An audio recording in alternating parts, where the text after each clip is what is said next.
Hello and welcome to a slightly unusual Patrick Christys tonight. I am at the Stanley Indoor Bowl Centre. Why? Well, the people here have a heck of a lot to say. Do you not think it feels a little bit like Keir Starmer will roll the red carpet out for anyone? Unless, of course, you happen to be a poor pensioner.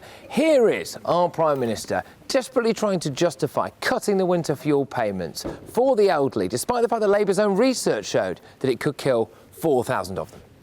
I don't want to cut the winter fuel allowance. I don't think anybody government wants to do that. But we've got to fix the foundations of our economy. And that's what this is all about, making sure that we fix the foundations. And then, having done that, that we can build a better future that pensioners and so many other people voted for in this election. So this is a tough decision. Not a decision I want to make, but I'm absolutely determined. We'll stabilise the economy and fix the foundations. And then on that, we will build the better Britain that we were elected into government with a strong mandate to bring about. Keir Starmer said that every single pensioner under him would be richer. Labour and their supporters, they want you to think that all of these pensioners are millionaires. Well, I went to Lenin Terrace earlier on, just round the corner from where I am now. And I met 88-year-old Barry, and he revealed to us some of the traumas that he'd suffered when he spent his life working down the pit. 1, 2, 3, 4. 4 close calls. Yeah. Just rattle off what happened to you one time. You had quite a bad injury, didn't you? The first one was when I was 18 and a half. I was hit in the face with a cold shot. I was blinded for a month. And then I was crushed by a big stone later on. And then the last one was where I had about 4.5 tons of steel fell on us. And I damaged my spine, my pelvis was split wide open, my right leg broke below the knee, and my right ankle crushed. That's the kind of person who's losing the winter fuel payment. But it's not just him, it's people like Billy as well. You have had yours cut because you got what's called a pit pension. Yeah, is that right? Could you just... On top of my state pension, so the top bracket, I'm past that, so I don't get the extra 350 quid, you know what I mean? Yeah.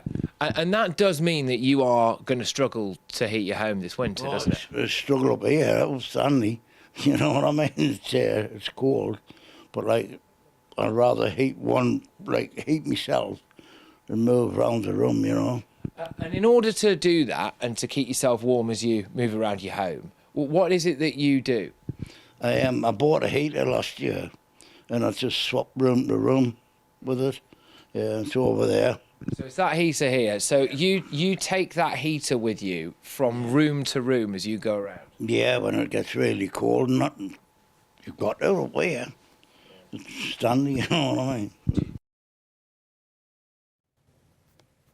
A lot of people out there in Britain right now think that maybe Keir Starmer should spend a little bit less time in Lord Alley's penthouse and a bit more time in places like Stanley. Billy's got a message for him.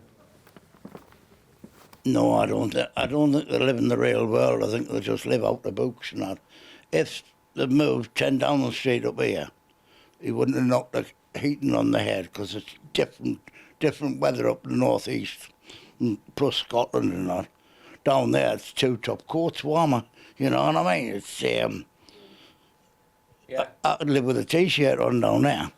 You know what I mean? Because I'm an outgoing person, but up here, it's freezing. What would your message be to Keir Starmer? Do you think it's fair, really? Is that what you voted for? Because you voted for Labour, didn't you? Yeah, I wouldn't vote for them again, because, to be honest, he doesn't know what it's like living from there. He should come up here and see and get out on the streets and see people.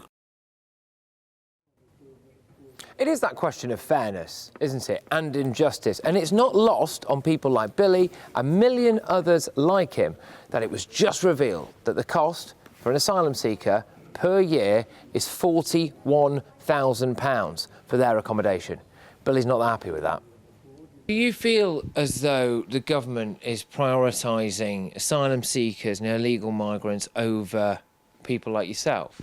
Yes, of course they are, because, I mean, they've put nothing into this country at all, but they're living in hotels, now they're getting houses, yet I've worked all my life, I've got a little bit savings, so that's held against me.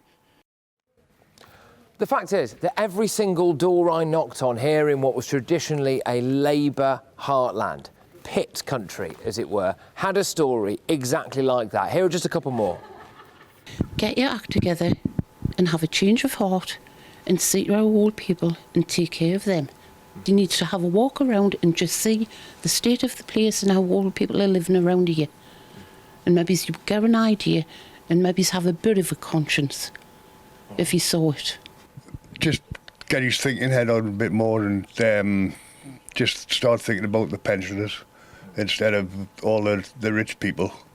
I think he needs to rethink it. He needs to get out and speak to people, see how they're struggling, and then go from there. But he needs to get out. He's got to get out of that Westminster bubble. Their messages to Keir Starmer, and it's fair to say that all the people around here, pretty much anyway, think that if it had been in the Labour manifesto, they wouldn't have voted for it. And there is a real risk that Keir Starmer could go down in history as the man who chose to freeze the elderly.